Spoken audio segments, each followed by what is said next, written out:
आज का हमारा दूसरा वाकया है। एक बड़ा बिजनेसमैन, खानदानी बिजनेसमैन, जो कई पुश्तों से कारोबार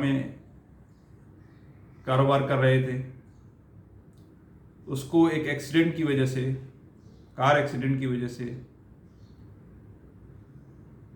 कानून का सामना करना पड़ा और उसे जेल जाना पड़ा। उसूली आदमी था, उसने जो है वो जेल जाना कुछ पसंद किया ताकि वहाँ से फिर ज़मानत के बाद उसको रिहाई मिले। अब उसकी किस्मत ये थी कि उसे 2 से 3 दिन जो है वो जेल में गुजारने पड़े, क्योंकि हफ्ते और इतवार की छुट्टी आ गई थी, इसलिए उसकी ज़मानत ना हो सकी।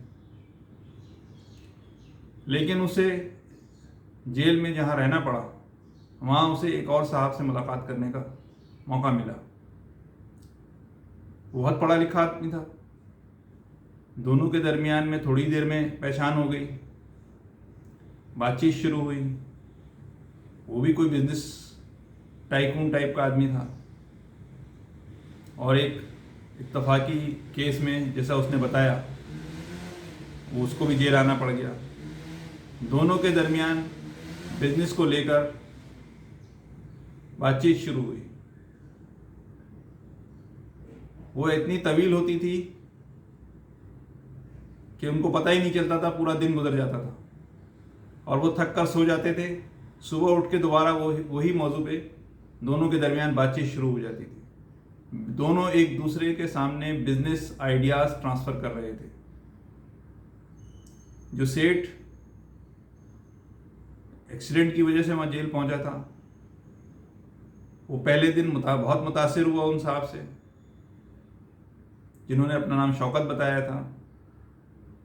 सेठ का नाम इब्राहिम था। दूसरे दिन मजीद मुतासिर हुए। तीसरे दिन बात यहाँ तक पहुँच गई कि इन दो बाहर निकलने के बाद इन दोनों ने मिलकर बिजनेस खड़ा करना है। जो सेठ थे इब्राहिम साहब, वो टेक्सटाइल के माहिर थे, लेकिन जो शौकत था वो शुगर मिल का एक्सपर्ट था। और इब्राहिम, जो कई नस्लों से बिजनेस कर रहे थे, उनको एक नए बिजनेस की आस जाग उठी थी।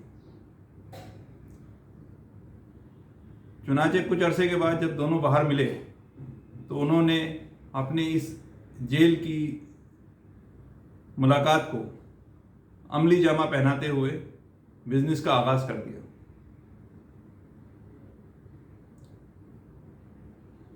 बिजनेस शौकत देख रहा था, सारे मामला शौकत की जिम्मेदारी पे लगाए गए थे। इब्राहिम कभी कभी मुलाकात करते थे उनसे।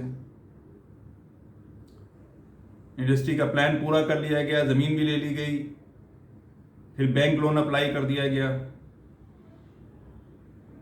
और एक दिन बैंक लोन भी मंजूर होके इनको मिल गया। लेकिन अचानक सेठ इब्राहिम को ये खबर मिली कि शौकत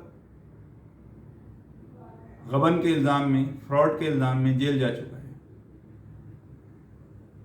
जब उन्होंने मालूमात की तो पता लगा कि बैंक में जो मॉर्गेज किए गए बिजनेस कागजात, प्रॉपर्टी, वो सारी 2 नंबर थी, फ्रॉड थी, जाली थी।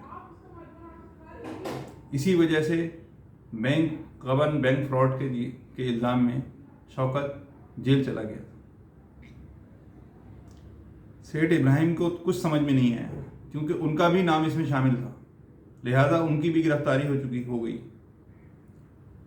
जब वो फिर दोबारा जेल में उससे मिले शौकत से, उनकी समझ में नहीं आया, लेकिन उन्होंने शौकत से फिर भी पूछा कि ऐसा क्यों हुआ। तो शौकत ने एक सीधा साधा जवाब दिया। उसने कहा, मेरा बिजनेस यही है, मैं आपकी तरह बिजनेस नहीं कर सकता जिसमें 10 साल की प्लानिंग करूं, 5 साल इंडस्ट्री लगाने में लगाऊं, फिर 5 साल उसकी प्रोडक्शन में लगाऊं, फिर जाके कहीं वो नफ़ा कमाए। फिर बैंक का कर्जा देता रहूं। मैं तो यही करता हूं, बाद में किसी जरिए से बैंक से माफ करा लेता हूं। सेठ इब्राहिम ने सर पकड़ लिया और सिर्फ इतना कहा, तुम कौन हो भाई? शौकत ने मुस्कुरा कर कहा, मैं सियासतदान हूं, मैं इसी तरह बिजनेस करता हूं। इसके बाद सेठ इब्राहिम के पास कोई जवाब नहीं था, कोई सवाल नहीं था कि वो क्या करते। वो खामोशी से अपनी जमानत और रहाई का इंतजार कर रहे थे। शुक्रिया।